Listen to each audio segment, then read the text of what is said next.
Welcome back, everyone, to Energy Watch Party. Got the name right this time. With your host, Nick from Energy, and your co-host... Oh, do I say my name? Yes. Now, I'm Cattail from Cattail. Great company over there. We are back with our second episode, and last time we went over the Oscars. We did predictions, what we thought was going to win. This time, or to start out, we're going to look at who did win, because the Oscars have happened now. And we're going to see, just do reactions, I guess, to it. I don't have the list of what we predicted for the last one, but that's okay, because now you can go back and watch our first one, see what we said, and then watch this one and see what we got right. Technically, don't you? Because we did the poll. That's different. That's separate. We did just... I don't know if what we did for that poll was different than what we said. It was probably slightly different. It's probably slightly different, close. I think you threw extra to Scorsese. I don't know if you did in the video. I'd have to rewatch it, but I don't think I did. I don't think you were as nice to Scorsese. But so we can go over this real quick. I do want to give a quick update though on the status of where you can find this podcast. Doesn't look like we're gonna get on Apple. They're being stingy.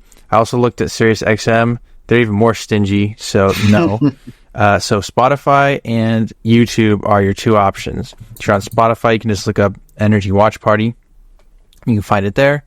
And if you're on YouTube, the channel is Bonus Energy. And there's a podcast playlist, I guess. I don't know what they call it. Or just podcast, whatever. It's on there. And then... as video-wise on the background, there's nothing special. It's just timestamps, and it's the same on both. So whether you're listening on Spotify or YouTube, there's no real difference. Anything else to add there? I guess if they already have either of our channels, then they can also find it in the channels section there. Mm-hmm. Let's go right to the categories. So overall, I would say, though, I think this was a good Oscar year. Well... I guess the correct term is not a bad Oscar year. I guess, at this point, you're just hoping for not a train wreck, right? Yeah, it was relatively decent. Yeah. Just compared to what we've gotten in the past. In my opinion, there wasn't any, insane, what were you thinking picks, right? Or, that's completely wrong. There were some surprising ones. And some other ones that I disagree with, but there wasn't anything that was overly shocking that was a complete miss, in my opinion. Yeah. So, actor in a leading role, Cillian Murphy, or Killian Murphy, whatever he wants to call himself, he won for Oppenheimer. I think we both predicted this. Yeah, this... if they didn't pick him, then we'd all just say that there's something wrong with them. Yeah, so... not a surprise. I think that was the right choice.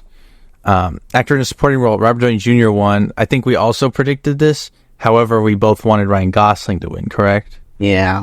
So that was a bummer, but not surprising.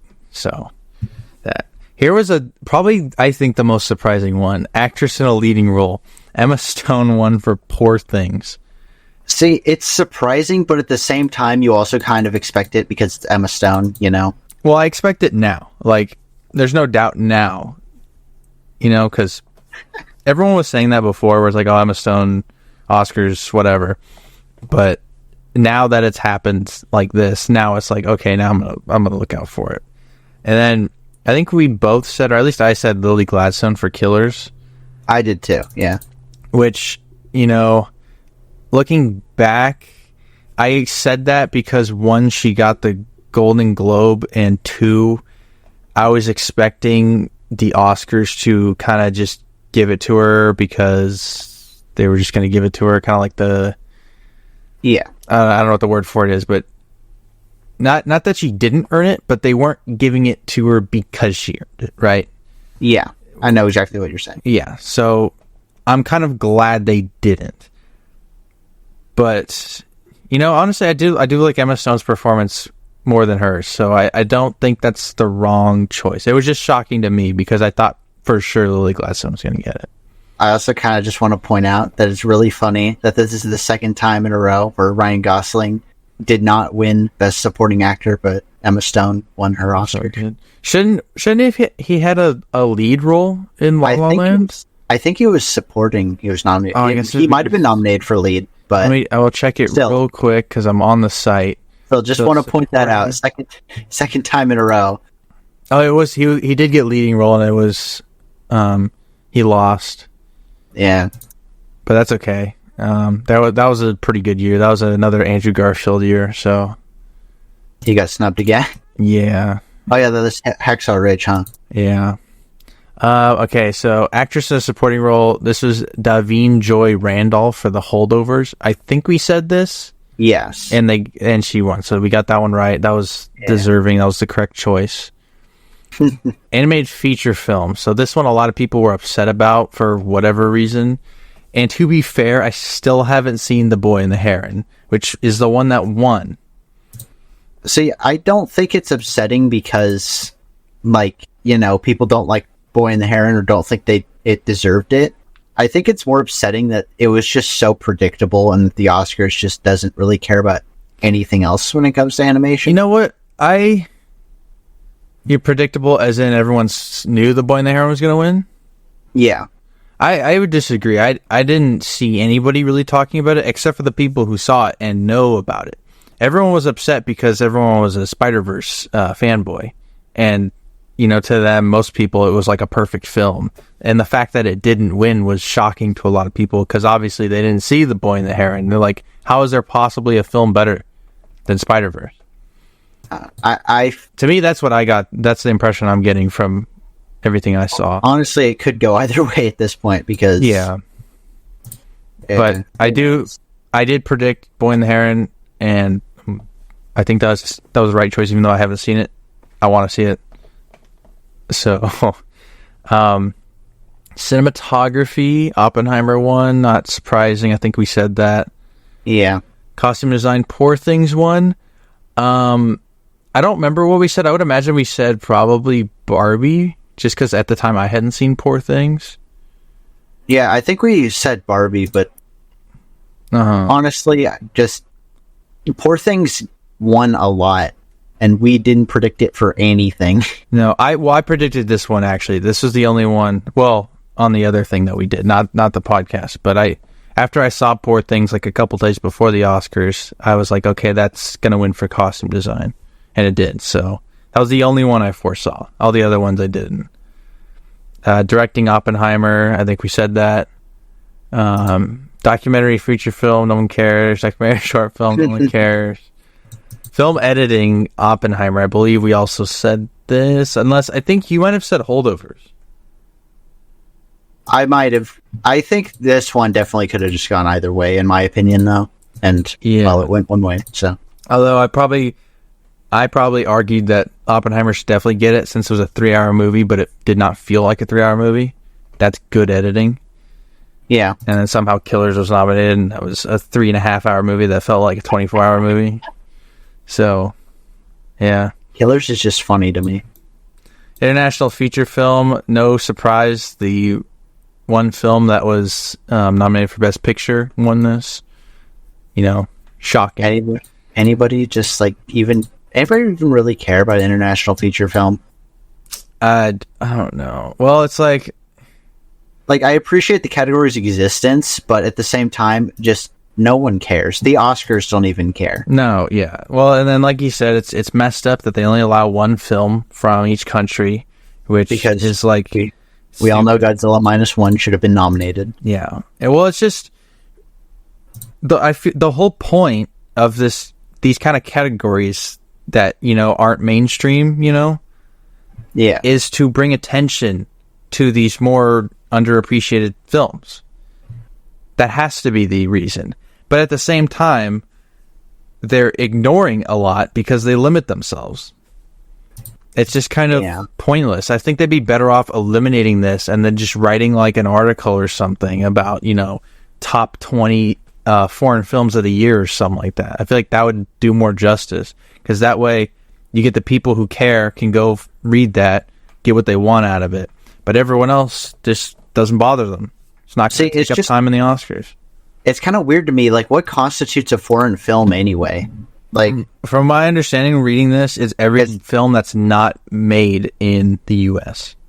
That's just kind of weird to me, though, is because, like, British films are, like, pretty common. Right. Well, that's everything else. So the winner was Zone of Interest, which it says is a United Kingdom film. Yeah. So it's, like, very common compared to everything else. Yeah. I don't know. It's just weird. That it's one of those things where it's like, I guess the intention was good, but it's just not working, you know? Yeah. Poor execution. Yeah. Okay. Makeup and hairstyling. Poor Things won for this. Again, I didn't see it, so I wouldn't know. You know, looking back at this right now, it's not surprising in the slightest, but first of all, I hadn't seen it before. And second, you know, the other options here aren't screaming makeup and hairstyling. I guess Maestro is good. Oppenheimer, whatever. I don't know. It's like, Oppenheimer to me doesn't scream makeup and hairstyling. Yeah, it does not. So, whatever. Music original score.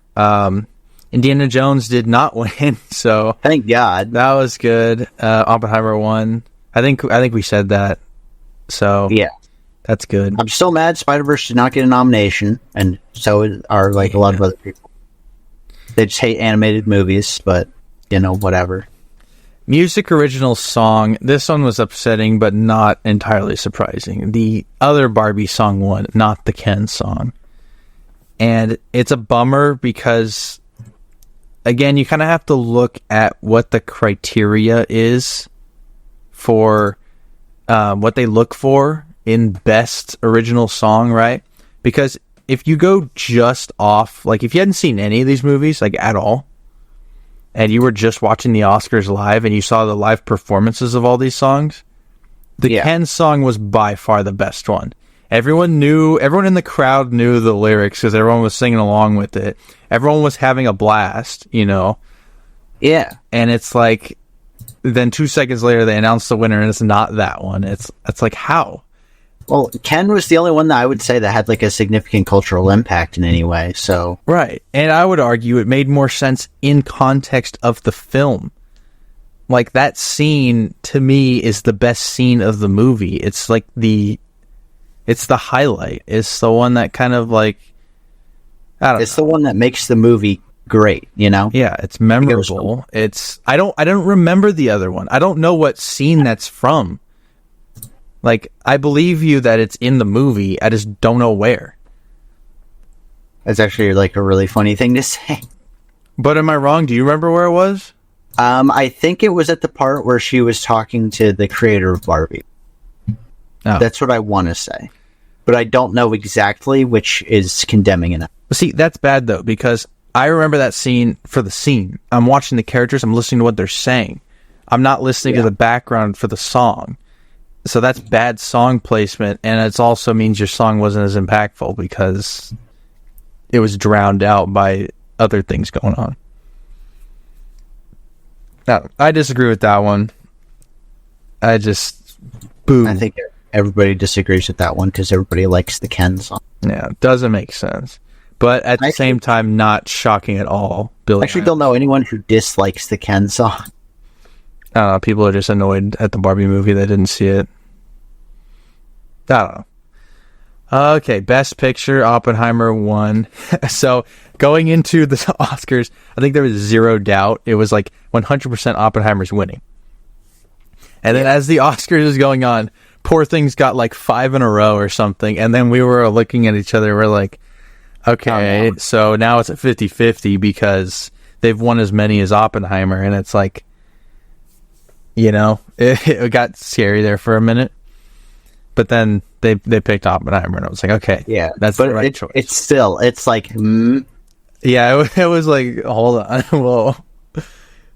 But no, that was good. So I think overall the ones to me that make or break, I guess, the Oscar year that hold the majority stake, I guess, are Best Picture and then the 2 lead performances, right? Yeah. If you miss those, then the rest of your year falls apart because, like, Best Picture is the most important one.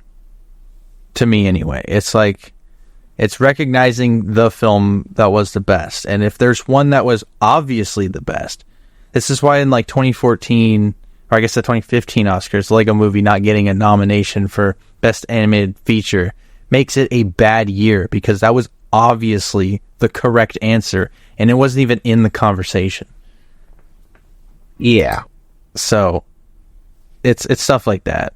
But that one still hurt. And like, you know, a couple of years ago, Will Smith beating Andrew Garfield. It's like, oh my God. No way. That's honestly probably like the thing I'm mad about most in like the history of the Oscar. Yeah, this is why I want to do this. I wanted to do a video series. I think I talked about this last time, where I just go year to year and point out the stuff that they got right, got wrong, see if the year overall was good. But it's just I don't know. Sometimes they miss big, and that's when it gets really annoying.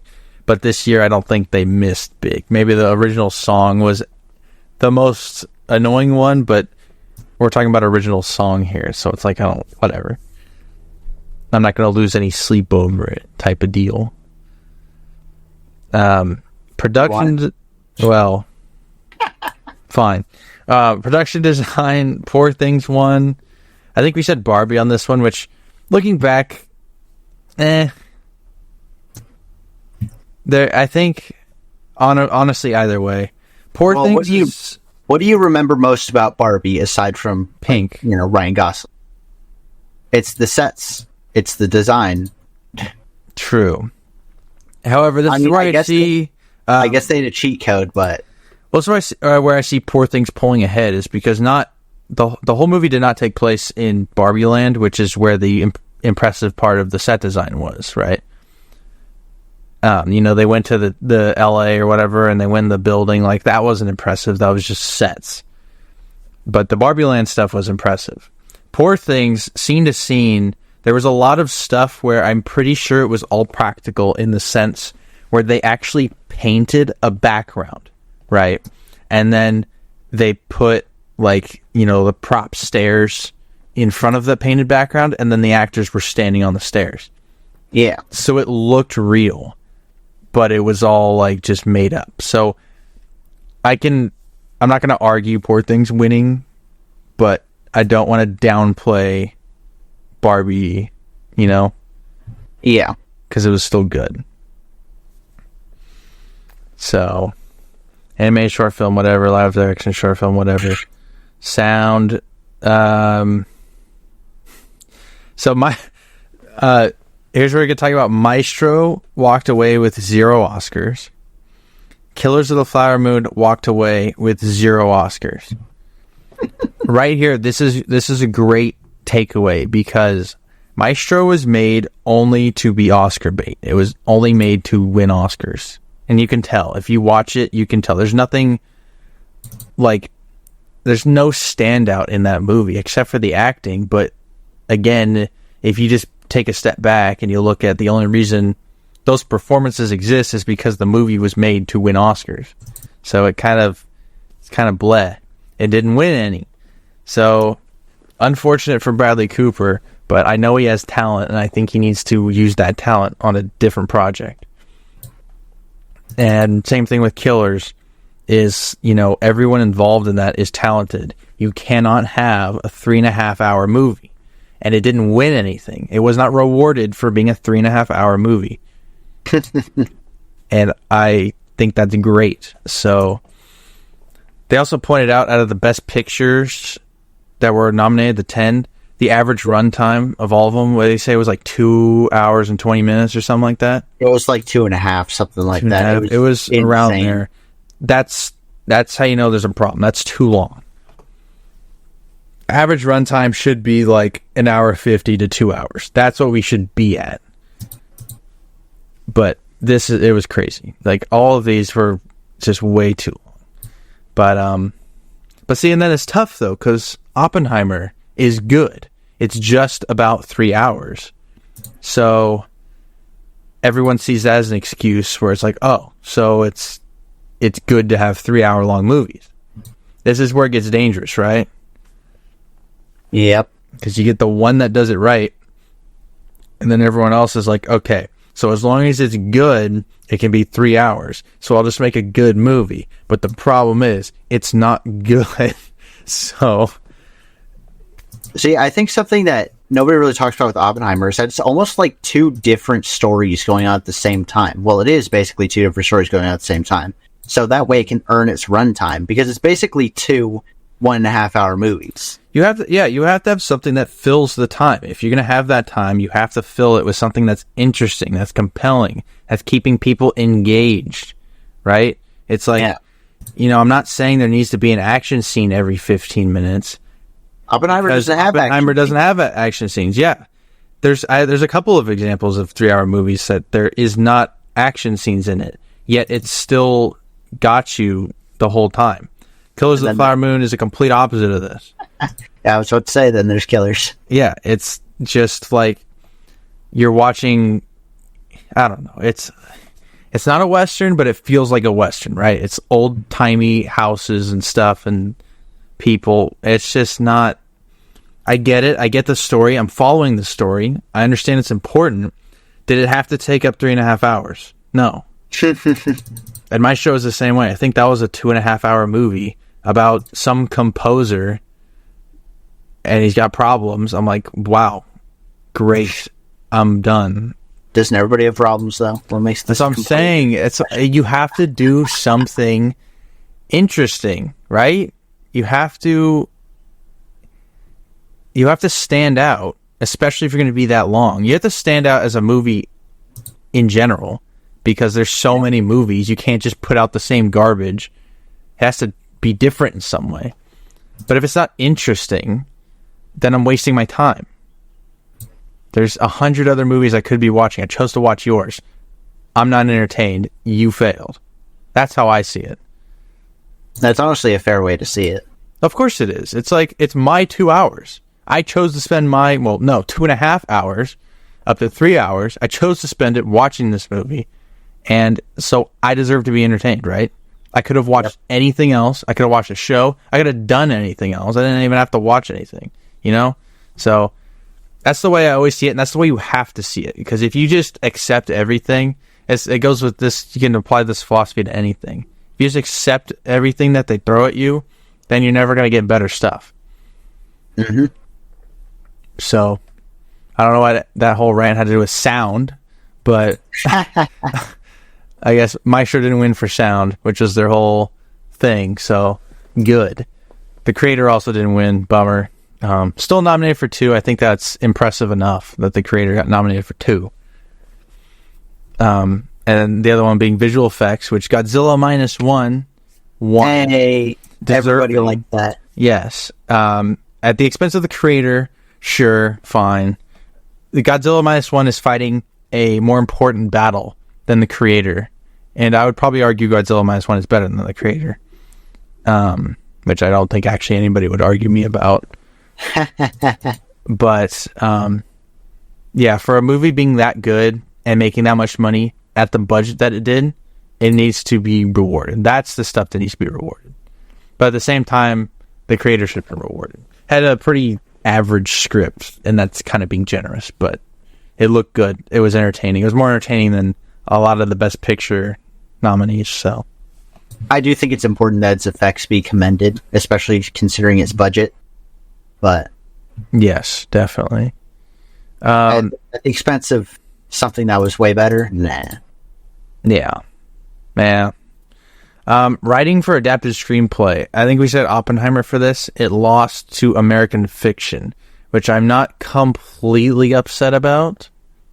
Well, I've heard American Fiction's really good, so. It is. My only thing here, actually, I'm kind of shocked Poor Things didn't win now looking at it.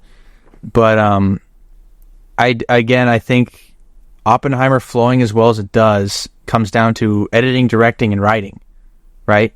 Yeah. So I think I kind of still stand by Oppenheimer should have won for writing, but I'm not, like I said, I'm not super upset about. Having not seen American Fiction, I can't exactly point out, whether or not it should have, but it's fair. Knowing the background I do have on American Fiction, I'm not upset that it won. Mm-hmm. Not like Poor Things or something. Right. And then lastly, writing original screenplay. Anatomy of a Fall won this. Haven't seen it, so I can't jump here. I will stick by that. I'm a little upset Holdovers didn't win because I think that was the best written film of last year that I saw. Oh yeah, no, that also. It's hard to fight that because I haven't seen the one that won, right? So it's like, yeah, I can't say that the Holdovers definitely should have won when I don't know. Like, that could be actually that good. But so yeah, that's all the categories. Anything else to add on the Oscars overall?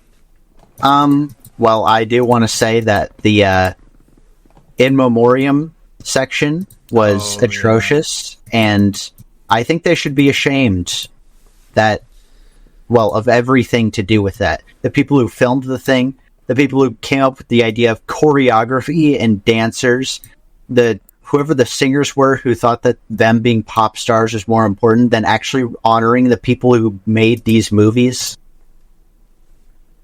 Yeah.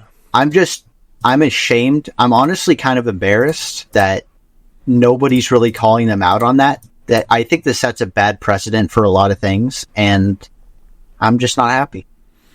Yeah, it was really bad.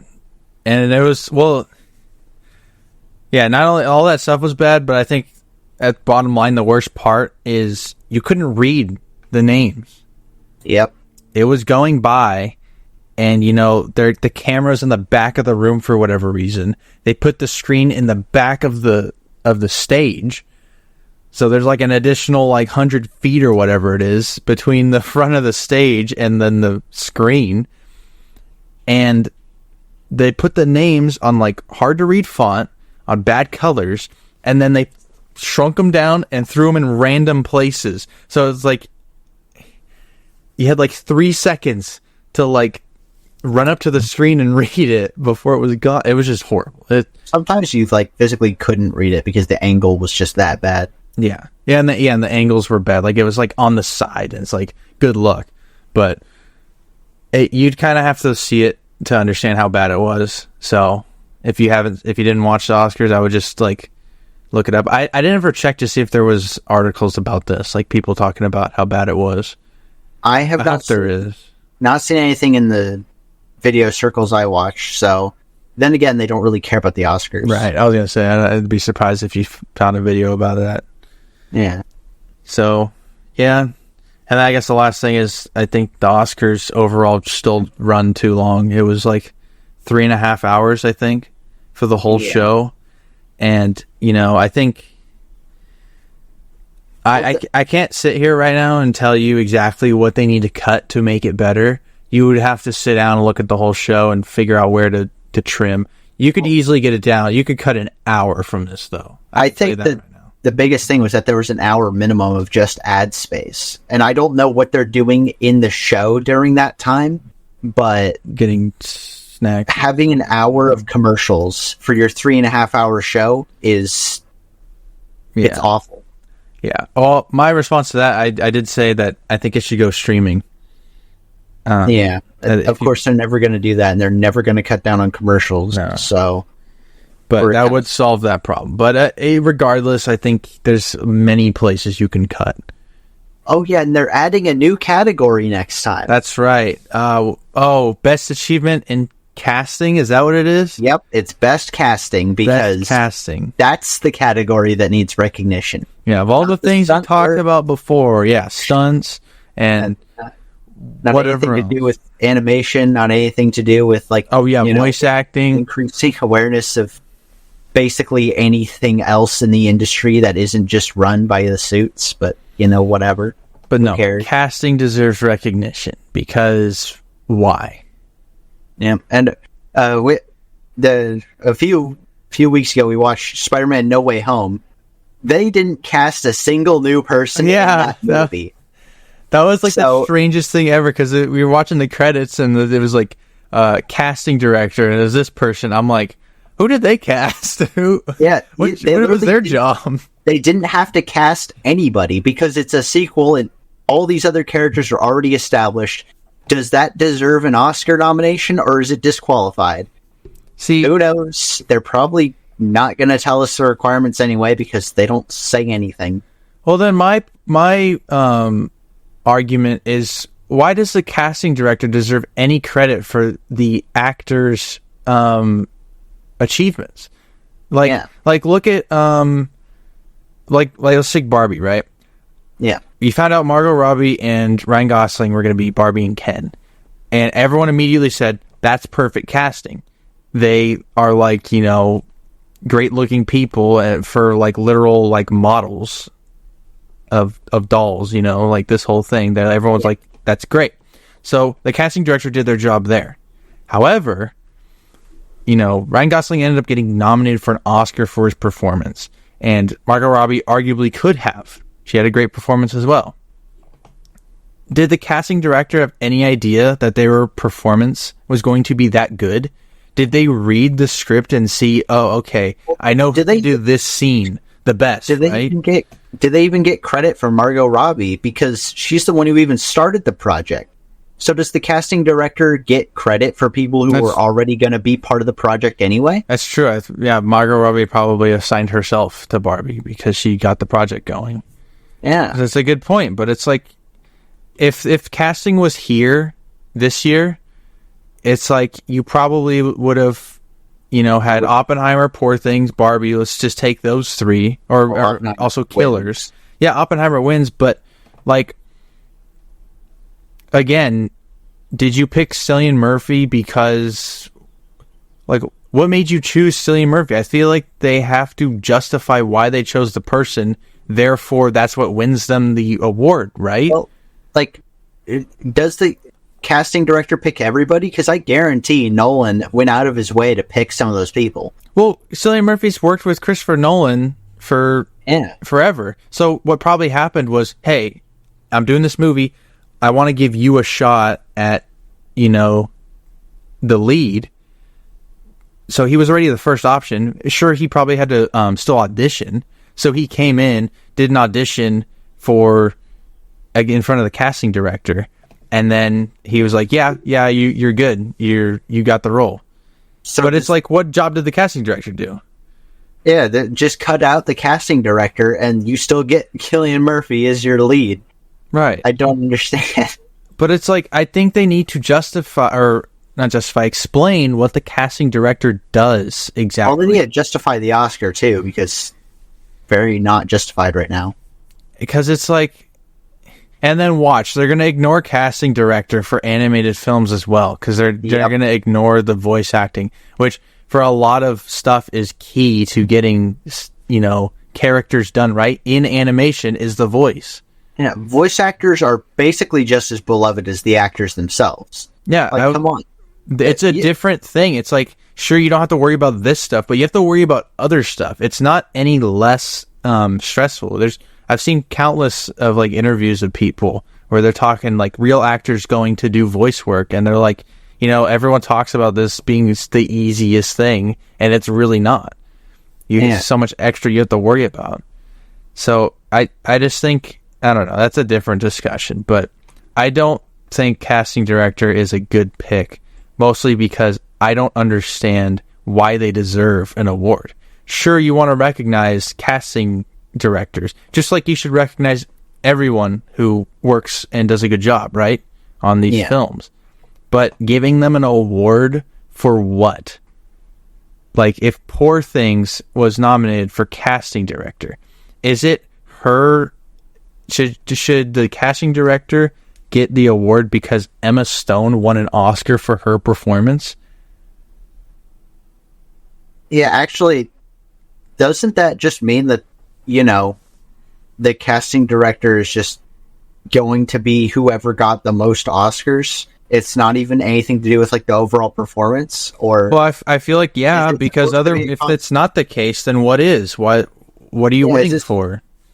Is it a consolation prize? What is this? I don't understand. Yeah, I don't understand why this was necessary. It's like, again, back to Poor Things. It's like, why did you get Emma Stone in the first place?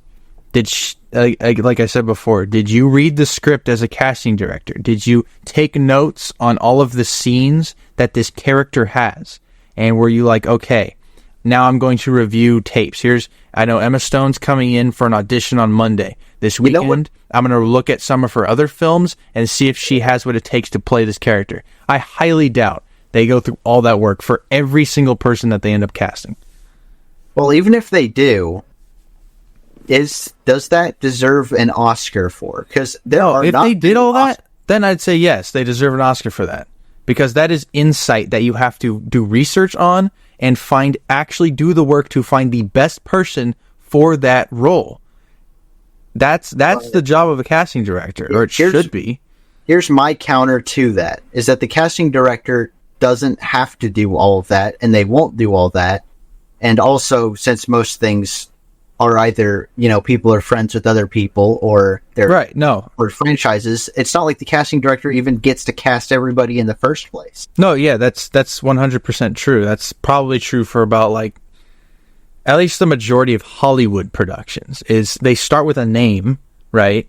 And they go from there. You probably have a name and a script and a director, and then everything else falls into place. The casting director is probably just there because you have to have one. But what I'm saying is, if you want to give an Oscar for this role, okay, let's talk about it. Do all those things I mentioned before as the casting director and win some Oscars for acting, or at least be overwhelmingly renowned for having a great cast in your film. Then we can talk about you getting recognized for an Oscar, right? But as it stands, like you said, most people probably just come in, they probably hire some supporting roles, some one scene cast members, or just get all the extras, right? Sure, that's a lot of hard work and scheduling and all this stuff, but is it this level of recognition worthy? And then I don't think we'd have as big of a problem with this if these other categories that we talked about got recognition as well. Yeah.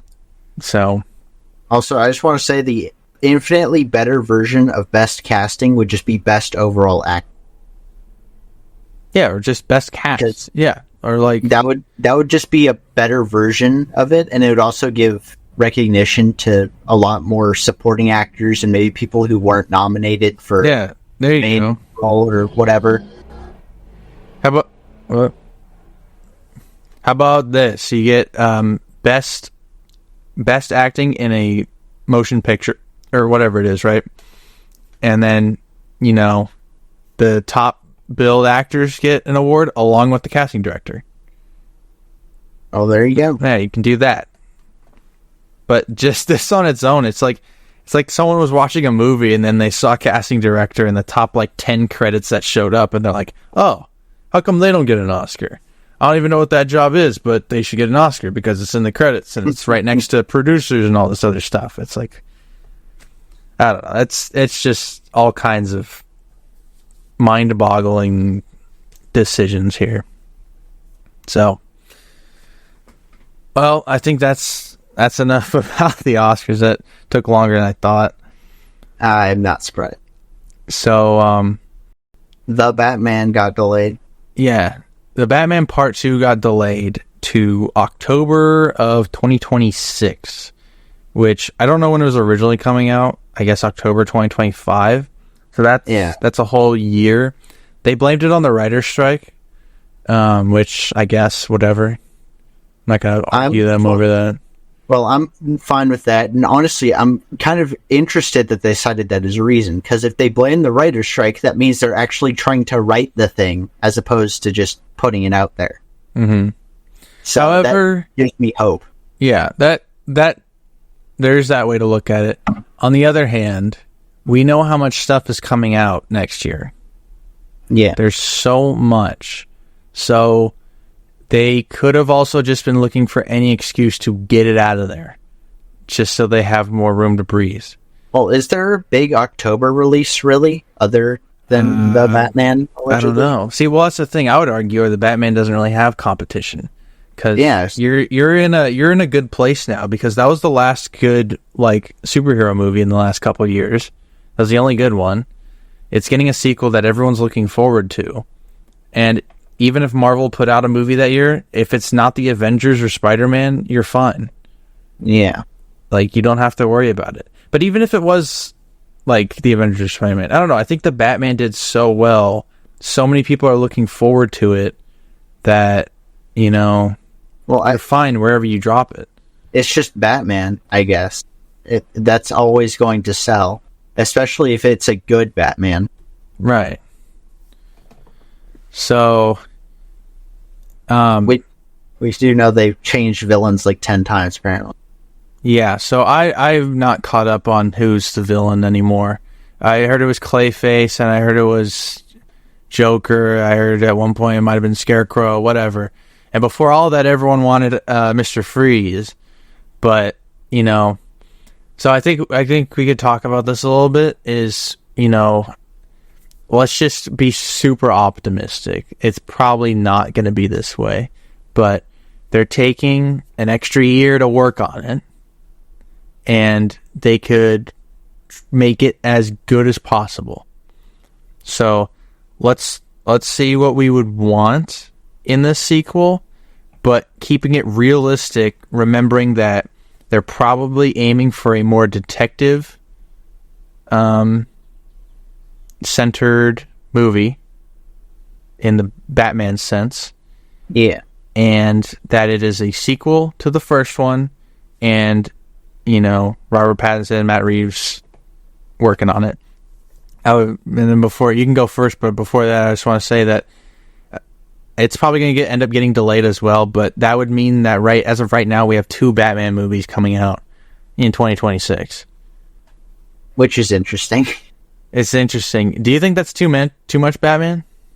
I think it really depends on the tone of Brave and the Bold, because we don't know anything about it aside that Damian's going to be in it. So I'm going to predict it right now. Brave and the Bold is a Bat Family movie that's focusing on mostly Damian, and I am willing to bet that the plot is going to be the Court of Owls. I don't know if you watched the Batman versus Robin. No, I've seen them. You've seen that? It's going to be It's going to be that. You got Talon, and he's going to try to pull Damian away from that. I think you're going to miss a little bit here because no Ra's al Ghul, no League of Assassins, and that's the whole background. Yeah. You could tie in Talia to be maybe a Court of Owls villain. I wouldn't be opposed to that. It may feel a little forced and not natural, but I'm wondering if they're going to do Bad Blood, because Talia was the villain there. Also possible, but you're missing.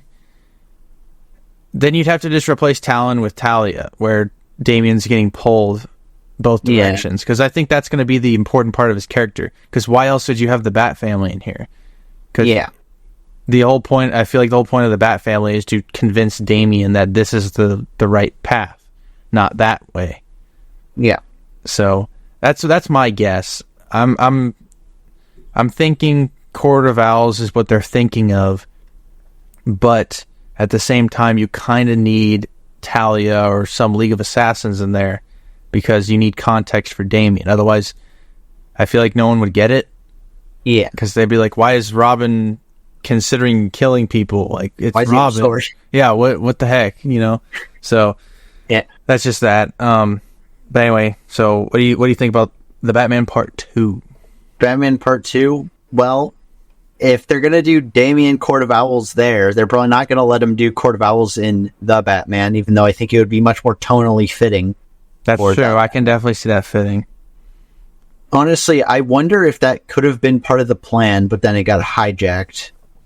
So maybe that's why, you know, the whole writer's strike kind of messed them up, and why they couldn't really decide on a villain. Mm-hmm. Because I don't doubt that he had ideas for a trilogy. I guess what I'm hoping for now is that they definitely try to keep it grounded. If they are going to have like a superpower type villain, like, you know, Freeze or Ivy, or I guess Killer Croc, they gotta keep it more, you know, real type thing. Make the powers seem threatening and not overuse them. This can't be like, a superhero movie. This needs to be a detective story. How about like in Dark Knight Rises, where Bane was turned from a guy with, the venom or whatever, and he's just a super buff guy? I mean, that's not really powers. That's what I'm saying. Well, class powers. Oh, you're not classifying the. I also don't really count the venom as powers either, because you could just say that's performance enhancing drugs, just more possible. So there's definitely grounded ways to do most of these villains, and I'm not super picky about which one they could choose, as long as I don't think they should pick Hugo Strange. That's the only one I don't think they should do. Why not? Him and Joker, I guess, but Hugo Strange specifically, because there's no Arkham and there's no relationship between like Batman and the criminals of Gotham, really. Like, they kind of know who he is, but there's no real rogues gallery connection, that kind of thing. I guess Hugo Strange thrives off of that.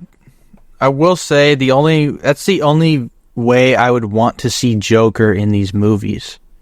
Unless, of course, you do Red Hood.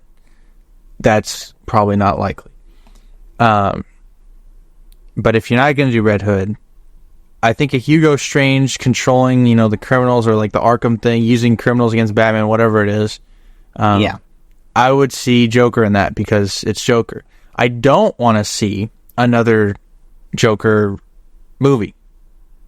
No, especially with Joker coming out. It was going to come out the same year, but now it's coming out the year before.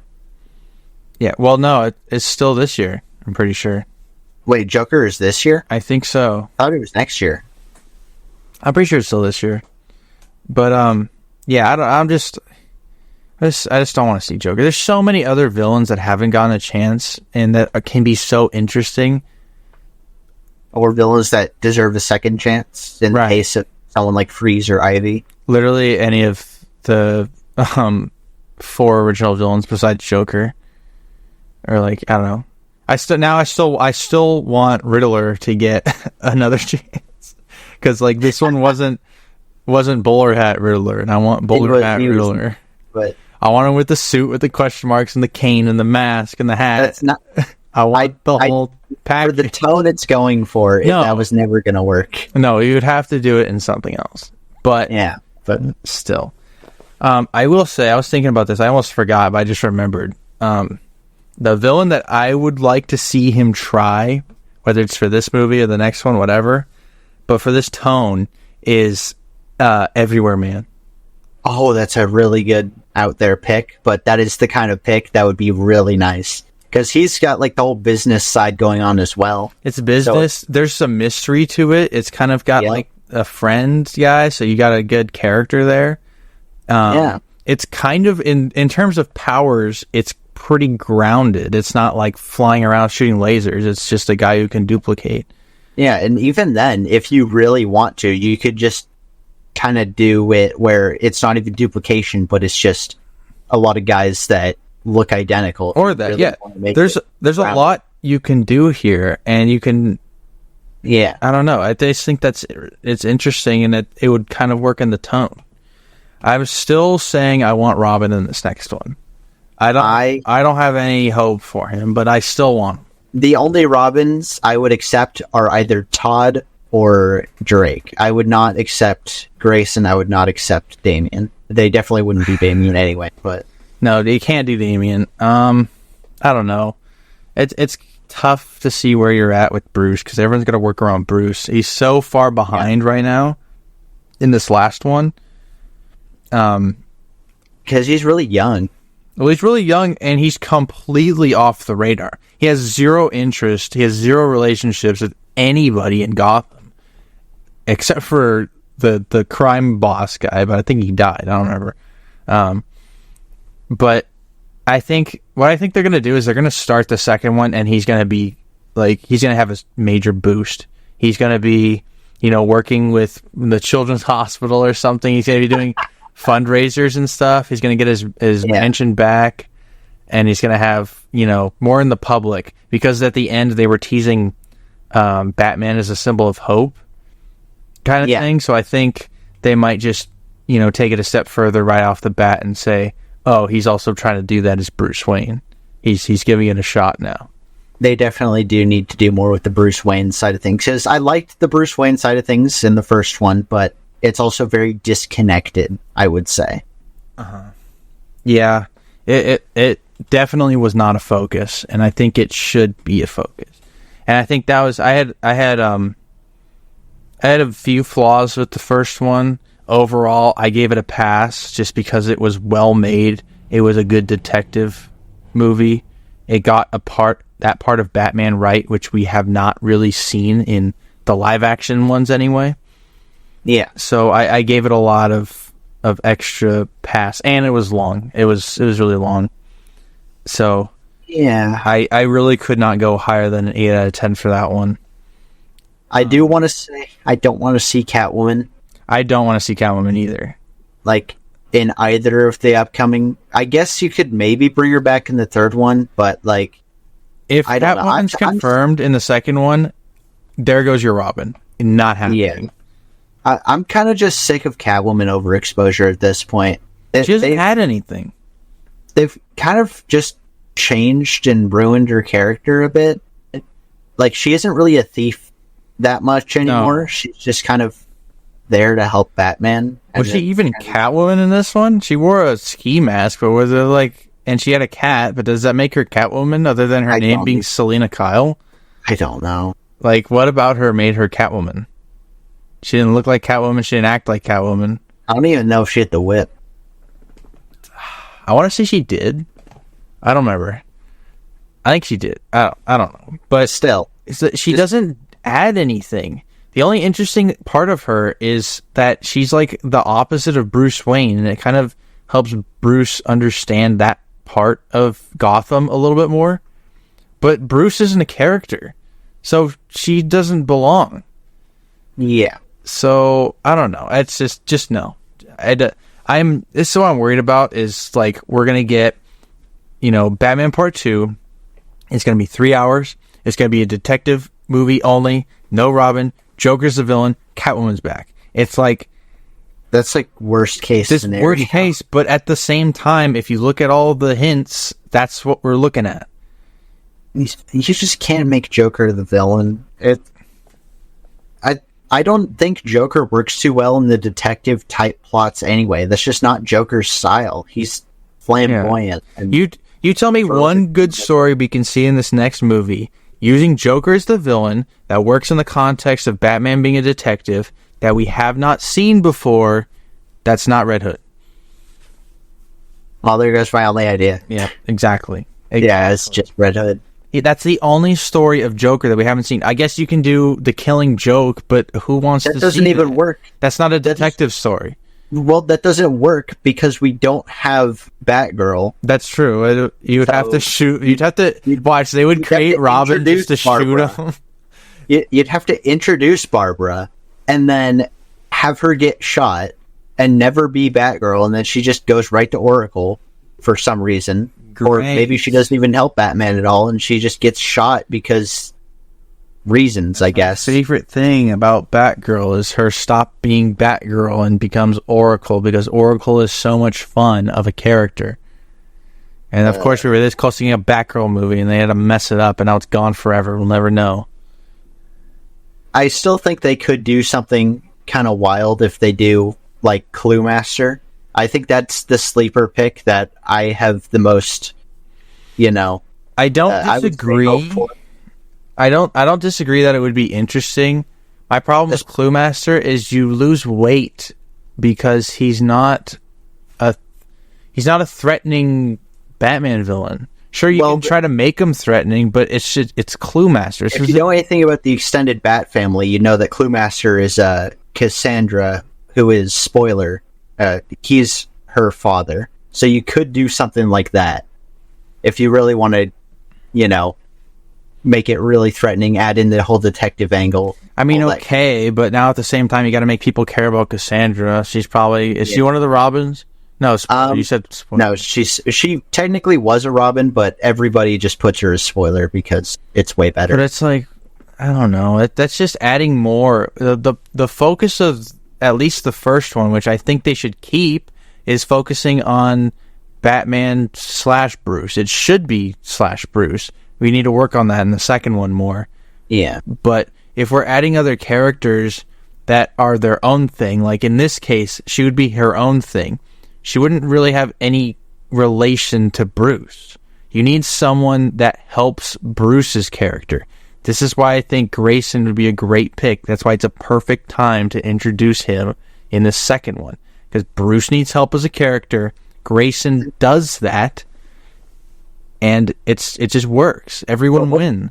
What does Grayson do in context of like the overall Batman narrative here? Because what does he add? What does on the Batman side? Yeah. What does his Robin add? Well, it can add a little bit lighter tone to the movie, which is the direction they're headed, the whole hopeful thing. So okay, let's just think about it for a second. If you don't have Robin in this movie, going off the end of the second or the first one, going into the second one, you have to have a hopeful Batman, right? But he doesn't have any help. So how does he be hopeful? Well, the only Grayson storyline you could really do and keep the detective angle is Tony Zuko, but that could just be the first 30 minutes, and then if the thing's 2.5 hours, that starts off on a really dark and dour note.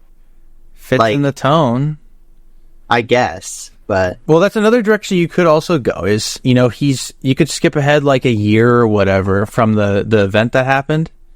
And you can have it so he has been hopeful. It's been pretty good for Batman, right? He's been doing a good job.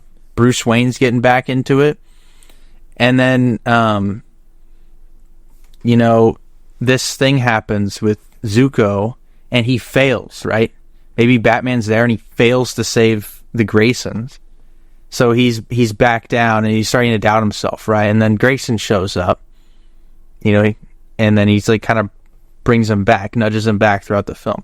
I don't know. I just think there's a lot of interesting stuff that can happen. There's only so far you can get with Batman alone. If you look at the Nolan trilogy, he was never alone. He had Gordon. Really, the first one. Well, you had Alfred in all three. You had Gordon in I think all of them also. Yeah, you had that one Rachel in all of them. And you had other characters coming in. Wait, didn't Rachel die in the second one? Yeah, and then you also had Harvey for a little bit. But in the second one, you also got the detective cop guy. And, Lucius was there. It's like he has people. In this version, he has Alfred, and that's it. And then I guess Gordon, but that's only on the Batman side. Bruce Wayne, again, he needs to be a character more. But he doesn't have anybody, except for Alfred. And now I don't want Catwoman. Catwoman doesn't count.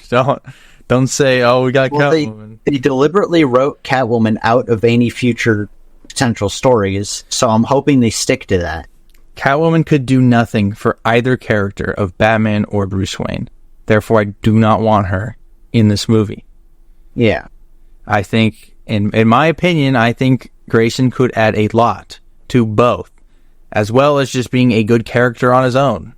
So, I still think they should go for it.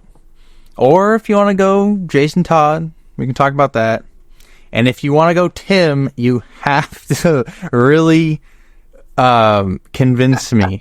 And you would have to do Two-Face. Why have to do Two-Face for Tim? Because that is part of Tim's origin.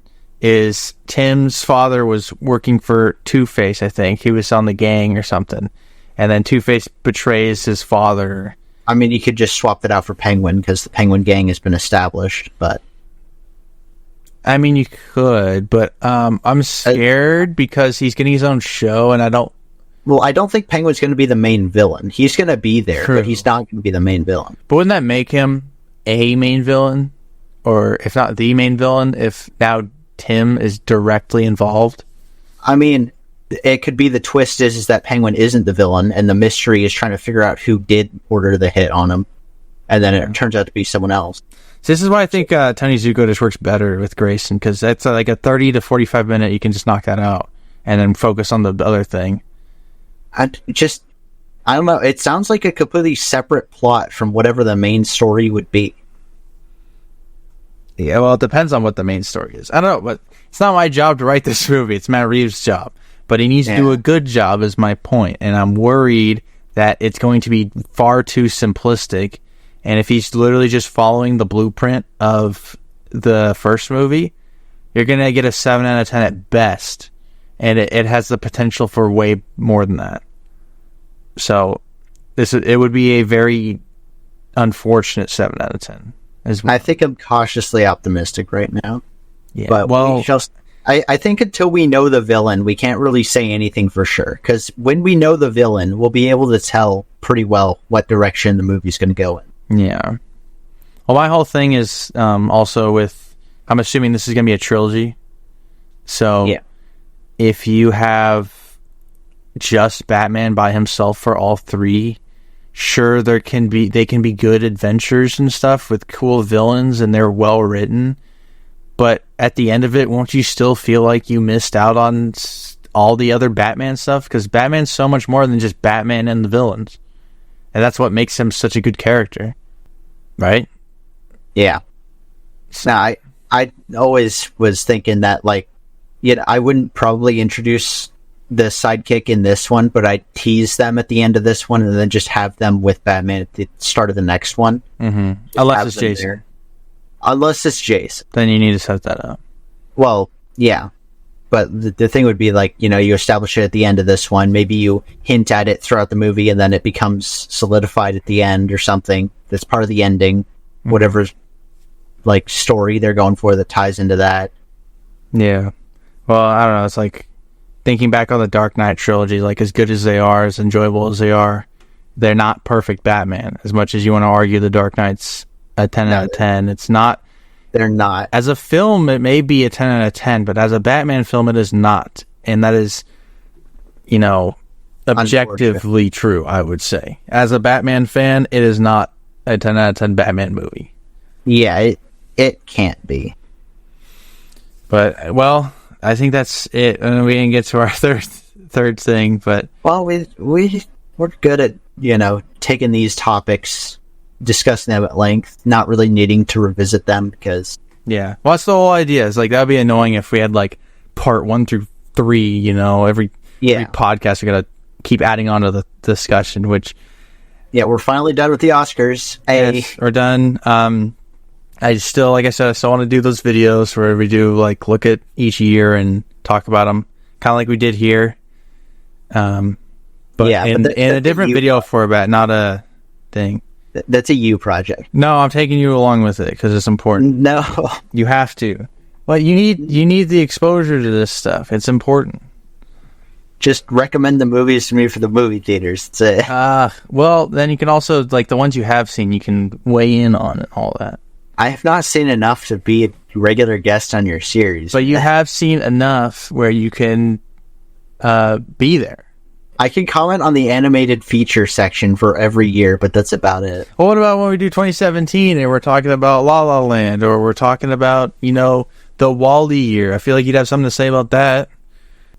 I mean, true, but it...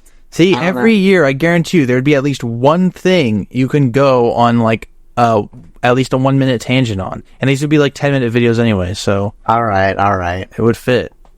Anyway, that's it for this one. I won't say what the next one is, because I have a bad habit of, like, saying what the next episode's going to be, and then the next episode is not what I said it was, because... Weren't we supposed to do, like, a Flash discussion this time? We were supposed to. Richard. Yeah, we're waiting on a guest for that one. And I was going to say it's going to be the next one, but you never know. So. You almost just ruined it. Literally. I will say we are going to do that. We are going to go on a lengthy discussion about the Flash TV show. It will happen. I can promise that much. I cannot promise when it'll happen. Ideally, next episode. No promises. Yeah. Anyway, anything else? Anything else to add here? I mean, other than just checking out all our channels and, Spotify, YouTube, wherever else this podcast is now. I don't know. Check just those two. Okay. I explained that everyone else sucks, so we're just... So, yeah. Yep. So thanks for listening or watching, whatever. And we'll see you on episode 3.